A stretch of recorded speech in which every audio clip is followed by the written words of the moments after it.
Hello and welcome to Among the Ferns, right here at Fernhill Garden Centre. Yes, episode 4 of our podcast, and my name's Paul. The gentleman standing to my left is Owen. Together we are your flower pot men, and this is Among the Ferns. Now, what are we going to be talking about this week, Owen? We're going to talk about the plant that's probably planted most in the country. Oh, Grass. Grass. Grass is a plant. Grass is a plant. One of the most amazing plants in the world. So we're talking lawns. Talking lawns, yeah. We're going to go through preparing your lawn, planning your lawn, what type of seed to use, what type of fertilizer to use, and then into the maintenance of your lawn. So everything about your grass. This is one that's going to really interest me, a subject very close to my heart. I love my lawn. We all love our lawns, yeah. Mrs. Carrington goes mad at me. She said, will you stop putting all that stuff on it? She says, as long as it's green, it doesn't matter. And she's right. I have a different view. We're going to find out exactly how to sow a lawn from scratch, from seed, throughout the course of the podcast. Stay with us.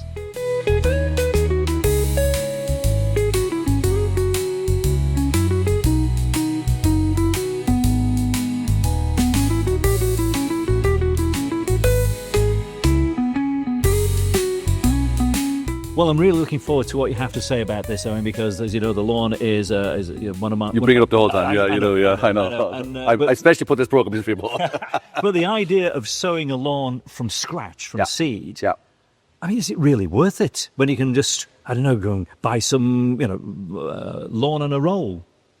Well, two different ways of doing it. Lawn on a roll is a really good way of doing it, to be honest with you. But you don't generally do it in a small area where you want to kind of get a lawn established really quickly. But it is a super way of doing it. But quite expensive. Lawn on a roll could be €10 a square metre just to buy it before you put it down. And the ground preparation you have to put in for lawn on a roll is probably more so than seed, because you have to have it perfect. Right. So we'll start off with seed, and then we'll jump onto lawn on a roll to explain to people how to go about it. So okay, perfect. So let's start from from basics. Let's start from scratch. You've got a site. Yep. And you want to put a lawn in. First thing you do is just spray off the perennial weeds. So you need to get a good perennial weed killer, likes of Rambo or Roundup. Spray it, let it die, let it come, spray it again. The main thing you're trying to do here is get rid of all the dirt on the site, anything that comes from a root. So that might take a 2 or 3 month period. So if you're thinking of sowing a lawn, you've got to be thinking a little bit ahead. Right, yes, of course. And the best time for sowing lawns are in the spring and in the autumn. But generally speaking, here in Ireland, you can really sow them all year round, but the best time really is the autumn. Yeah. The reason for that is you get what we call a clean lawn, because weeds tend to grow very quickly in the spring, so you can get a lot of weeds kind of germinating quicker than the seed, whereas in the autumn, the weeds are growing slower, so you get a very clean lawn.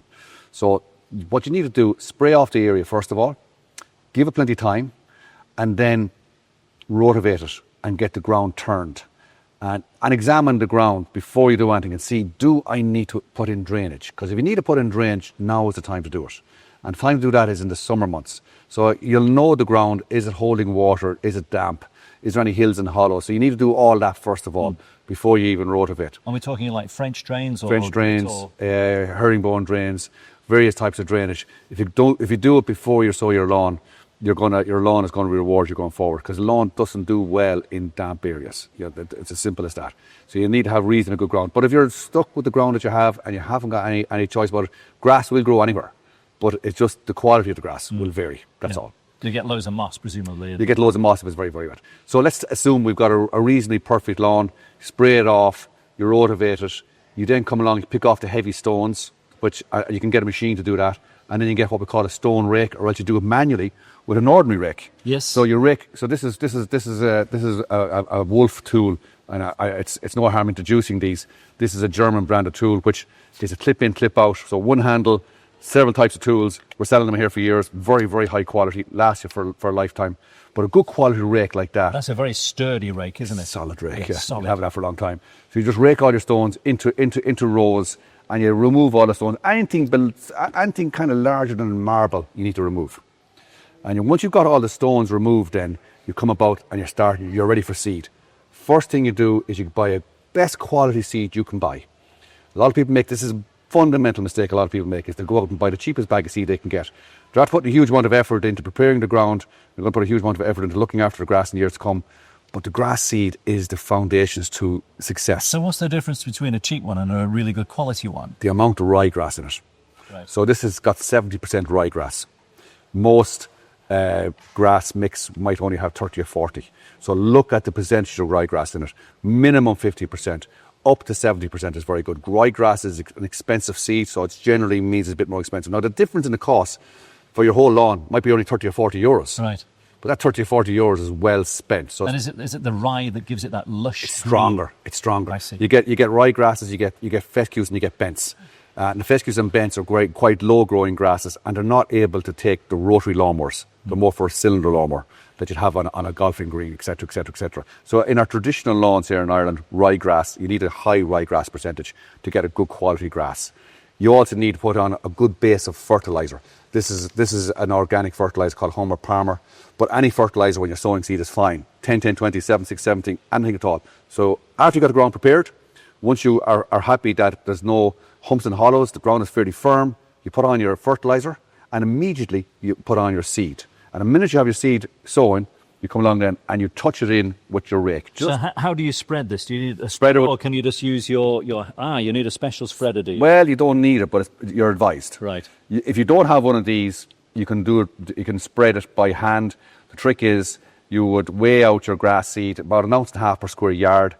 Come into us or come into your local garden centre and they'll tell you exactly how much you need.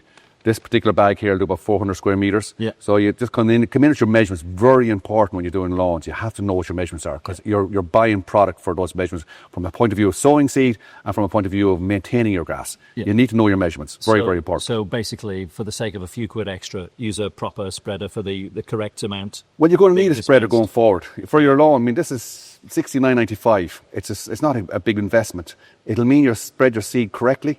But it'll also mean in the future when you want to put fertiliser on your lawn, you put it on correctly, and you'll be wasting less fertiliser, and you put it on more evenly. Right. So, crucial thing in your lawn, in your garage for your lawn, is a spreader. Keep it cleaned up because fertilisers are quite corrosive. So every time you use your spreader, wash it off because otherwise it'll fall apart after a couple of years. Right. It's very we important. Don't want that. Certainly not. So you selected your seed, you put down your fertiliser, you've raked your seed in. And then the seed will germinate over a period, weather like this, which is quite warm and humid and wet, kind of thundery weather, it'll be up in 10 days. Wow. And what about protecting it, though, against the birds? Because presumably the birds will go, well, hey, lads. Yeah, put enough seed on. The restaurant's open. Put enough seed on. I remember my father years ago sowing lawns and he putting strings out and yokes out. He spent more time protecting the grass from the seed. If you just bought a few more pounds of seed and put it out, it's fine. The birds won't take that much. Oh, so you don't have to cover it with chicken wire like that? Just chuck it out and let nature take its course? Let nature look at it. Put a few more bits of seed down and give the birds a bit of a feed. They'll be fine. It's only going to cost you a couple of extra euros. Very well. Perfect. So that's sowing the lawn. And then we're into maintaining the lawn. So maintaining the lawn then is where the tricks come in. So if you've got a good lawn, you've done the area, the drainage correctly, your soil is in pretty good condition, it's going to be pretty easy to maintain. But one of the tricks with maintaining your lawn is feeding it regularly. And the trick to feeding, and a lot of people think, if I feed the lawn, it's going to make the grass grow, which means I have to cut the grass more often. It's kind of half true.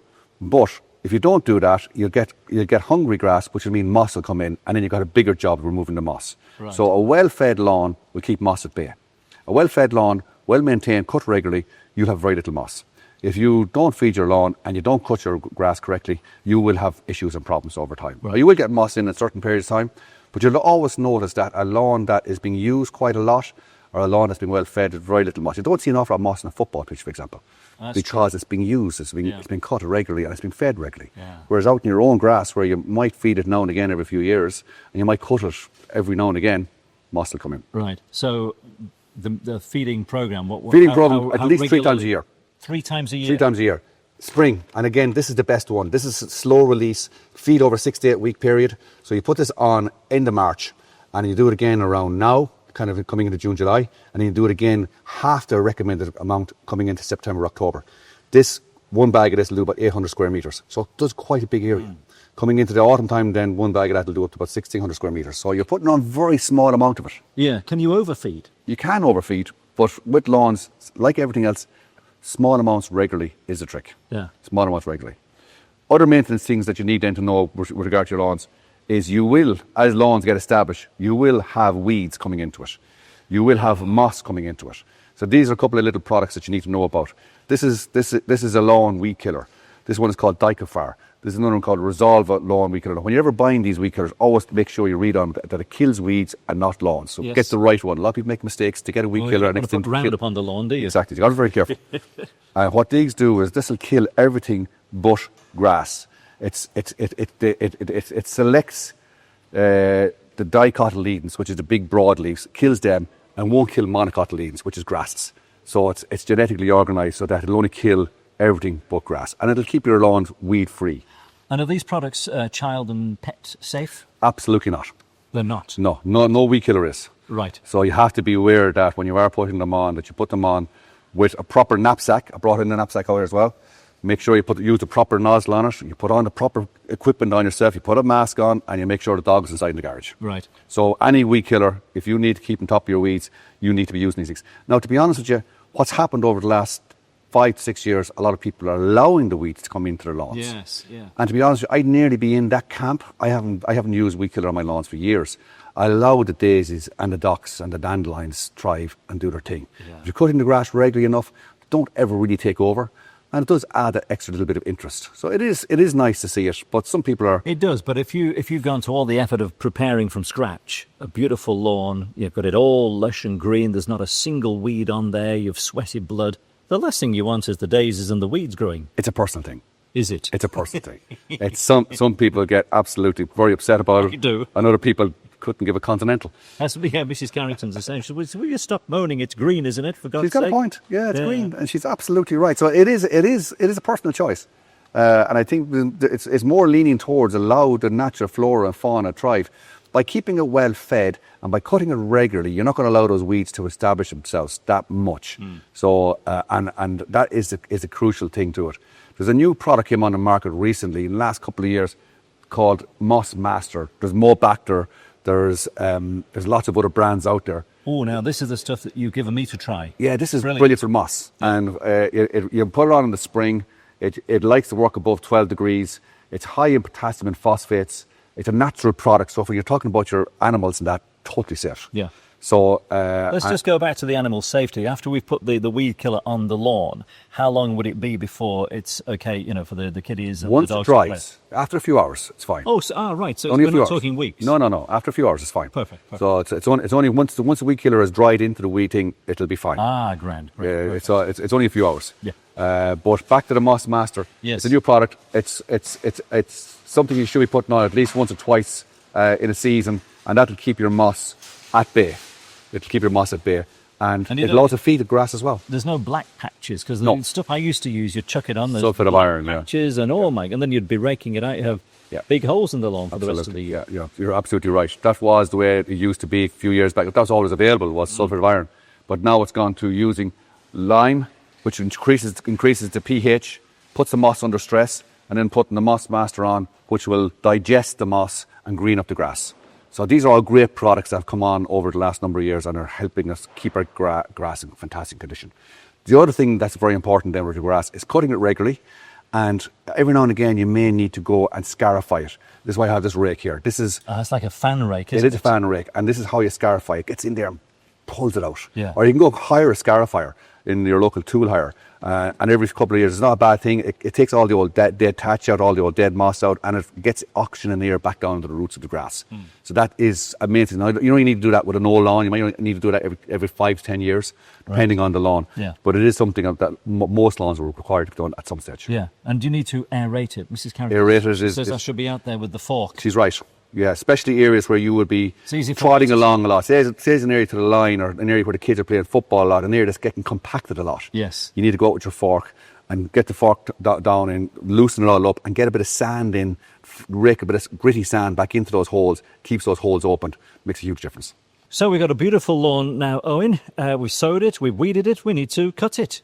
Yes, and we'll talk about that because there is a trend towards robotics, and we need to discuss that. Oh, they're little like R2-D2 for the lawn. Marvellous. So the lawn is sown, it needs cutting. What are these little yokes here? Are these the new robo-chop type things? Yeah, I mean, this is where it's going, Paul. Over the next 5-10 years, everybody's going to have a robot. And we've introduced them here in Fern Hill, and it's the future. I mean, we all have had our old lawnmowers that take a lot of maintenance and a lot of work. And as they come to end of life, which to do eventually. Yeah. People will be switching over to these. The technology in them has completely changed over the last number of years. They used to have a wire around and used to be quite restrictive. Now they're all done by satellite and by stations so that they can pick up the robot, you map it on your phone, and you can actually have them doing multiple lawns. So they can go from lawn A to lawn B to lawn C, but you give it a pathway to go there. So, for example, if you've got a flower bed in the middle of the lawn, you've got trees, whatever, this thing can be programmed so it avoids all that kind of thing. Because the last thing you want is for herself to go mad. The technology is just amazing. It's literally, you take it on your phone, there's an app on your phone, and you go and you satellite map it on your phone, and it goes exactly where it's supposed to go. The one beautiful thing about the robots is they're cutting the grass so regularly that the grass quality is superb. They're mulching the lawn, they're only tiny little blades, and they're cutting it so regularly. Anybody who has seen a lawn or a lawn that's been cut by these robots, the quality is far better than the traditional lawnmowers, because we are only cutting it according to the weather. When we get a window, an opportunity, you might miss a window, and next thing you mightn't get it cut for until the following week, and you're always catching up with it. Yeah. Whereas these guys are constantly at it, constantly going, regardless of the weather, and it just keeps the lawn looking fantastic. So you don't have to rake it up after it's cut? No. It just, the cuttings feed the lawn? Cuttings feed the lawn, which is, because it's mulching back into the ground, so you're getting a much healthier lawn, much less moss in it as well, because it's cutting quite low, so the moss never gets a chance to take into it. So tell me how these things work. I mean, do you just leave them 24/7, or do you... 24/7. So they can go on in the middle of the night? Yeah, they're going on. What about if it's raining? Doesn't matter. There's a sensor on them. When it does rain very heavy, they'll go back into their little box. Oh, they have a little box, do they? A little shed, a little house? There's a little shed on, but they'll go back in when it's very, very heavy rain. They're homing mowers. They're homing, yeah. So it's where it's going. So it's something that I think everybody needs to start getting aware of. Some people have asked questions, how vulnerable are they to getting robbed? Most of them got GPS trackers on them. Yeah, and that's the obvious, isn't it? They're only usable in your site, etc., etc., etc. Yeah. So I think it's where it's going. And they will work up to huge lawns, from very small lawns up to very large lawns. Yeah. So you need to kind of do a bit of investigating yourself online, see where the best value is. Lots of them out there, they're servicing them. These ones are from JF Hanley in Roscommon. He's a good operator, professional operator. So they're well worth kind of looking into. Yeah. I like the idea of these. Yeah. But I must confess, I do feel a sense of achievement. Yes. When I've mowed the lawn. You know, that episode of Father Ted where Mrs. Doyle gets a new present and it's a tea-making machine. Yes. And she's crushed that she no longer is needed to make tea anymore. I know that there's an awful lot of people who would sympathise with you that way, including myself. I like cutting the grass. There's a certain amount of satisfaction. There is indeed. The grass, so you're 100% right. So maybe we should have half the lawn done. There you are. One lawn. Perfect. Well, that's the future, definitely. That is the future, 100%. When it comes to lawn care, it is the future. Shall we take some questions? Absolutely. Question time then, Owen. And I understand you've had quite a few questions coming into your email as a result of the programme. We have, yeah. One interesting one that popped up, which is a very common one, is that a listener has got a red robin hedge as a boundary in between his neighbour. He planted it a couple of years ago and it's doing fine. But one of them has gone mad and absolutely taken over the place, and one or two beside it are not doing it at all. Right. So he asked me, what is the problem? What's causing this? So it's a common problem. It's a very common problem. And what it is, the plants are reacting to the growing conditions that they have. So the ones that's doing really, really well has obviously got really good ground beside it, and it's got plenty of moisture and plenty of nutrients, and it's doing the job. The one beside it could be in slightly sandier ground, could have a block left there from the builders. There's all sorts of reasons, but it's down to the fundamentals of the root where the plant is growing. Now, it's an easy fix. He'll have to just give a little bit of attention to the one that is not doing too well. In other words, what we talked about earlier on in the programs was good feed, organic matter, manure, compost. Get it in under the plant, and then give it a good old feed, which are fast grow, or 7-6-17, or potato fertilizer. These type of fertilizer to give it a bit of a bang. The other thing you need to do then is you need to prune back the one that's doing really well, and try and get it down to the level of the ones that aren't doing so well. And what that'll do is it'll force the growth from the one that's doing really well into the area where the one's not doing so well. Right. So over a period of time, your plant will do really, the whole hedge will look nice and smooth and level. So the one that's not doing terribly well, will the roots sort of find the water and feed? Yeah, and it'll fill in. Perfect. Okay, well, that's a question there about red robins then. How about this one? Paul and Owen, I'm wondering, should I cut back shrubs like forsythia that have already flowered now or later? Also, cherry tree. Is it too soon to cut them back? This is from Marie in Monaghan. Marie, your forsythia is a very early flowering shrub. It flowers in March, and the ideal time to prune it back is just after flowering. And that's the golden rule. If you take nothing out of this podcast today, the golden rule in pruning any plant back is after flowering. Reason for that is some plants flower on 2-year-old wood, which means if you cut them back whenever you feel like cutting them back, you won't get any flowers next year. Now, it would make no difference to the plant, but to get the best out of the plant, cut them back after flowering. But if the plant's getting out of hand, it's getting a little bit overgrown, and you need to cut it back, by all means cut it back. But be aware, it won't flower as well next year. Right, perfect. There you go. Thanks for that, Marie. I hope that's answered your question. Probably just one more here. Could you ask Owen how to root hot lip slips? Have I got that right? Hot lip slips, yeah. Hot lip slips, that's a mouthful, isn't it? Jeepers, with a mouthful of beans. It's a lobelia, a fantastic plant, lobelia, and you do it right now. Just around middle of June is a good time to take cuttings of any of these herbaceous plants. Not the easiest one to take, to be honest with you. The more shrubby plants are easier to take. When it comes to softer herbaceous, they can be quite tricky. So you need to have specialist equipment to be able to take cuttings of them. But you can divide them over time if you allow them to establish themselves correctly. So taking cuttings, you can do it, but you need specialist equipment. Well, we've been among the ferns on episode 4 of our podcast this week. Thank you very much indeed for watching. Don't forget, of course, you can catch up on our previous episodes wherever you get your podcasts from: YouTube, Spotify or Apple Podcasts. Owen, thanks again for your expertise and your guidance. Very welcome. What are we talking about on the next episode? We're talking about a group of plants that deserves a complete episode on its own. And that's the hydrangea. The hydrangea. Hydrangea. Not the Lone Ranger? Not the Lone Ranger, the hydrangea. Hydrangea. Amazing plant that has just come into its own over the last 5-10 years with their versatility and colours and strength and abundance. So we're going to go through the hydrangeas next week. Perfect. Hope you can join us. In the meantime, from your flower pot men, Owen and Paul, see you next time. Bye-bye.